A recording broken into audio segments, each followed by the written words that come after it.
ना फेर नजर के सवाल पर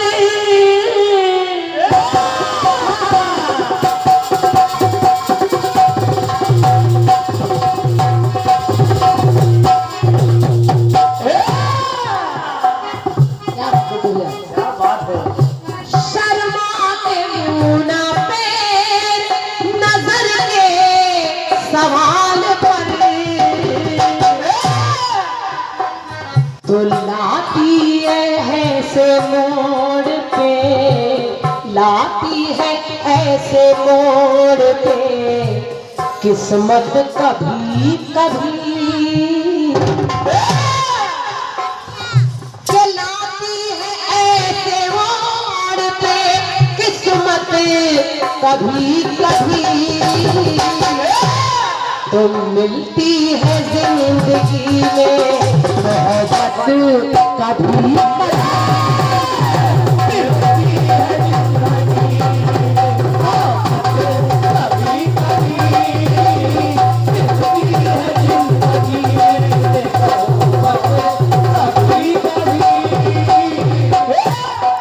शर्मा के मुंह ना फेर नजर के सवाल पर, शर्मा के मुंह ना फेर नजर के सवाल पर बुलाती है ऐसे मोड़ पे किस्मत कभी कभी,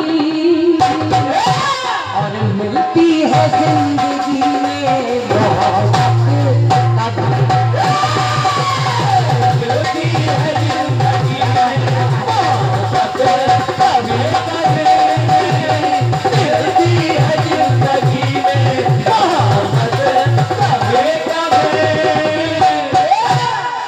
ये पुरस्कार नहीं मेरे लिए इसलिए है भैया, हमारे आदमी दिनेश भैया जी सुल्तानपुर से आप आए हैं, दिनेश तिवारी भैया जी, और आपके मित्र भी यहाँ पर आए हैं, मैं उनको भी हृदय से धन्यवाद दे रही हूँ। दोनों भाइयों को नमन कर रही हूँ। भैया की ओर से 201 मुद्राएं हैं, आपने इस धुन को गाने के लिए ये पुरस्कार दिया है, हृदय से आभार व्यक्त कर रही हूँ। और ये 251 रुपए का पुरस्कार, 251 मुद्राएं भैया हमारे रमेश सप्लायर जी, मिट्टी मोरम बालू डस्ट आदि के थोक सप्लायर हैं आप, पूरे राजा दिलगत सिंह बहादुरपुर किलोई अमेठी। रमेश भैया हृदय से आभार व्यक्त कर रही हूँ, और आपने धुन के लिए पुरस्कार दिया है। सुनिए। लाती है से मोड़ पे किस्मत कभी कभी, मिलती है जिंदगी में मोहब्बत कभी कभी, तो होती है दिलबरों की इनायत कभी कभी, होती है दिलबरों की इनायत कभी कभी, होती है दिलबरों की इनायत कभी कभी।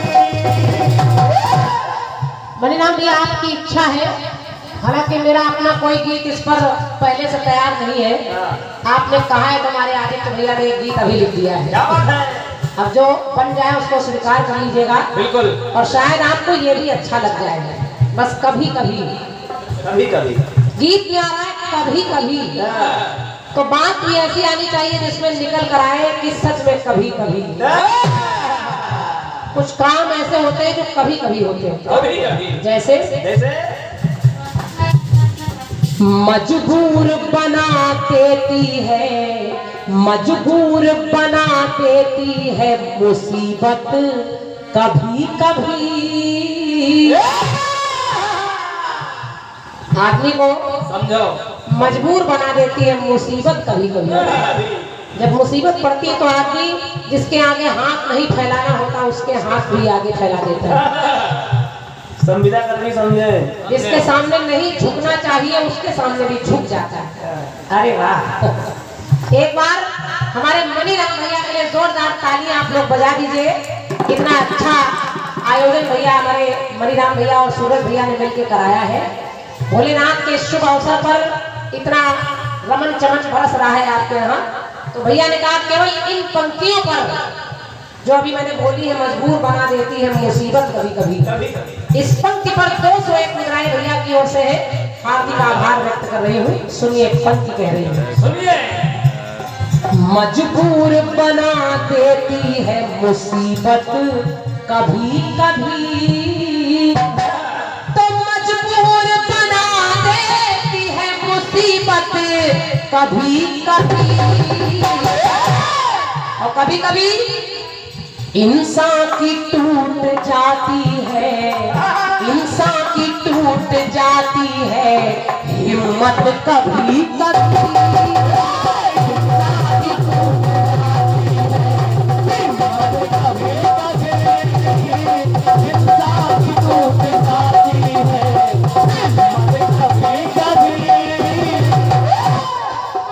बूढ़ा बाप सारी दौलत इकट्ठी करता है बच्चों के लिए, सारी मुसीबतों से घेर कर खेल कर चला आता है, लेकिन जब अपने बच्चे पर कोई बात आती है तो फिर उसकी हिम्मत हार जाती है, इंसान की टूट जाती है हिम्मत कभी कभी। अगर बेटी का विवाह करना पड़े और दौलत नहीं है तो फिर उस बूढ़े बाप की इंसान की हार जाती है हिम्मत कभी कभी। मजबूर बना देती है मुसीबत कभी कभी, तो इंसान की टूट जाती है हिम्मत कभी कभी।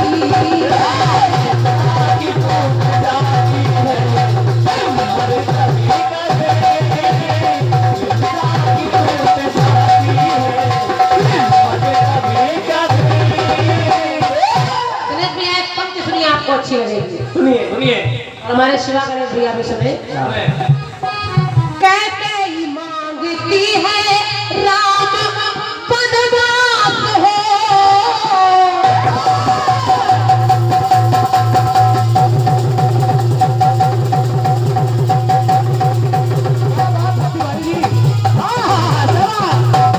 क्या टुकड़ा मारते हो यार।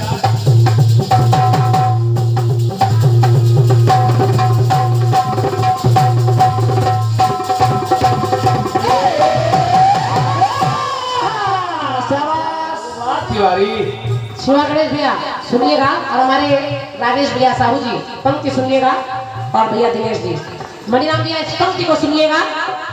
के कई मांगती है राम वनवास हो, और दशरथ जी जानते हैं मेरा स्वर्गवास हो। अगर राम जाएंगे तो दशरथ जी जानते हैं मेरा स्वर्गवास हो। तो कभी कभी कि आफत भी बन जाती है, आफत भी बन जाती है ये औरत कभी कभी। सही है बेटे, धन्यवाद है आपकी तालियों के लिए। तो दशरथ के लिए कई आफत ही बन गई कभी कभी। हर पत्नी की बात नहीं कर रही हूँ, लेकिन केकई जैसी नारी के सामने कभी कभी दशरथ जैसे विराट राजा को भी झुकना पड़ जाता है। तो केकई मांगती है राम वनवास हो,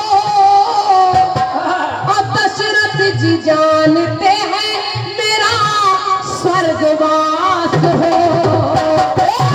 तो आफत भी बन जाती है औरत कभी कभी,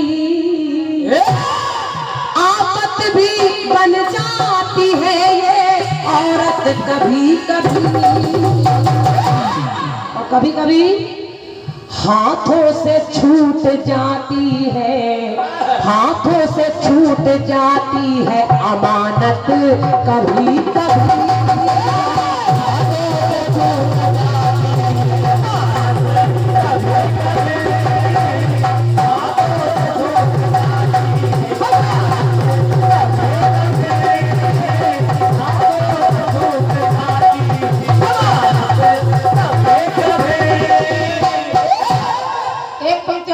कभी कभी कभी कभी कभी कभी लाने का प्रयास कर रही हूँ, लगेगा आपको कभी कभी।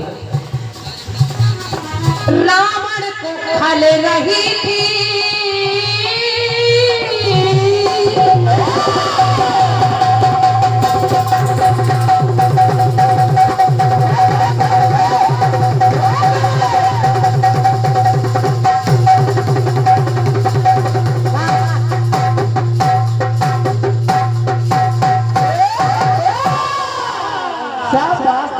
कोई जोर नहीं है बेटे। बजती है ऐसी ढोलक कभी कभी। और क्या? चलिए। रावण को खल रही थी विभीषण की बात है। रावण का भाई है विभीषण। विभीषण ने बहुत समझाया, कहा भैया रावण से कि भैया आप जो कर रहे हैं अच्छी बात नहीं है। अपनी जीत के लिए, अपने स्वाभिमान के लिए किसी की पत्नी का हरण करके ले आए, अच्छी बात नहीं है। अरे अगर आप पुरुष है, मर्द है, तो मर्द होकर मर्द से लड़िए, औरत का सहारा लेना पड़ रहा है आपको। अभी भी समय है, अभी भी समय है, आप झुक जाइए राम के आगे। तो जब विभीषण ने समझाया तो कभी कभी क्या गा रही हूँ, सुनिए। कि रावण को खल रही थी विभीषण की बात है, तो सीने पे उसने मारी भाई के लात है। सीने पे उसने मारी भाई के लात है। तो इसलिए अपमान करा देती है दिनेश भैया, कभी कभी अपमान करा देती है शराफत, कभी कभी।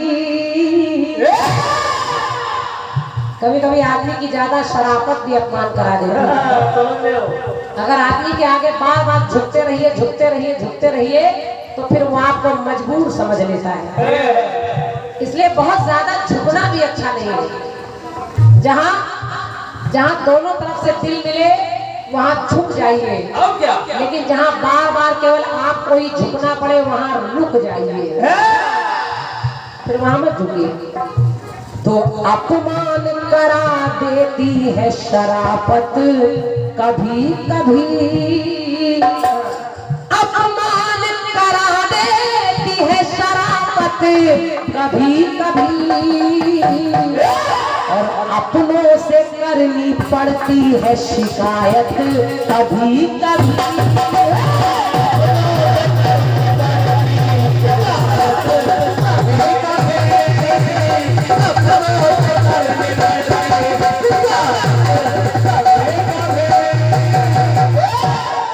एक पंक्ति और सुनिए, कभी कभी सुनिए। गलती माफ कर दूं,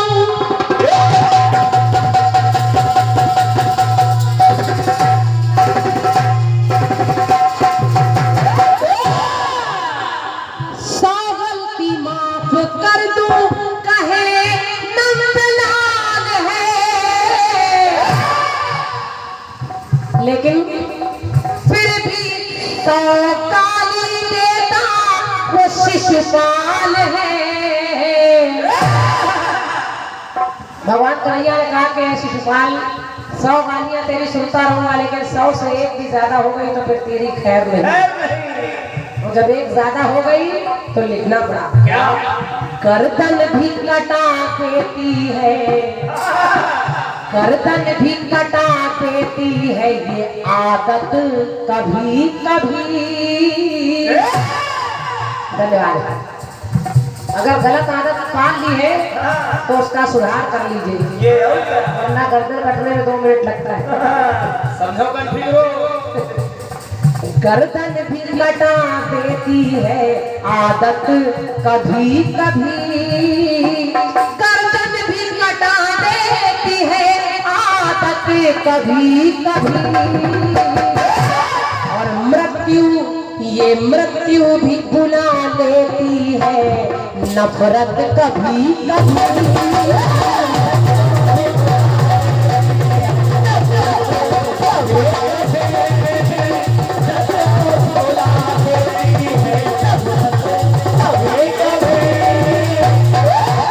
एक एक अंतिम पंक्ति और पढ़ रहे हूँ कभी कभी, और पंक्ति सुनकर आप स्वयं अंदाजा लगाएंगे कि कभी कभी कैसे प्रयोग किया है हमारे आदित्य भैया ने।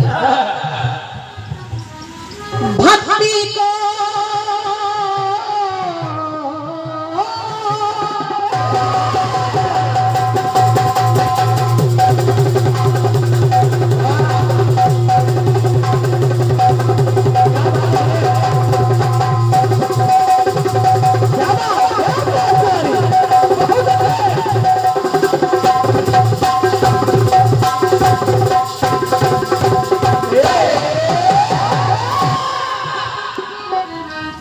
इस अंतिम पंक्ति में ये शिक्षा केवल आपके लिए नहीं है, मेरे लिए भी है, इनके लिए भी है, उनके लिए भी है।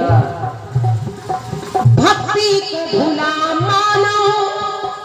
अगर आपने आज के युग में, और सत्य मानिए कलयुग में भक्ति करना बहुत आसान है।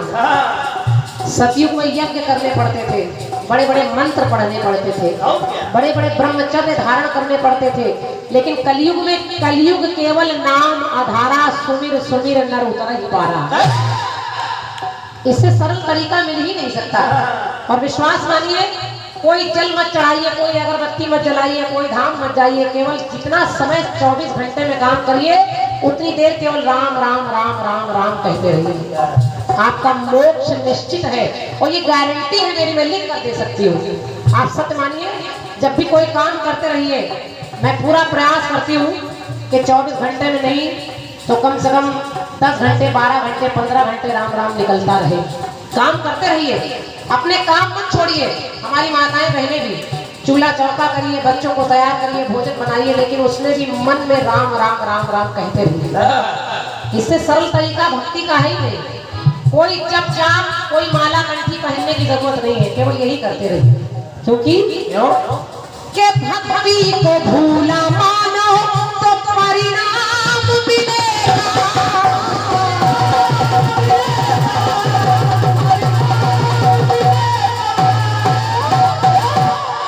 भक्ति को भूला मानो तो परिणाम मिलेगा।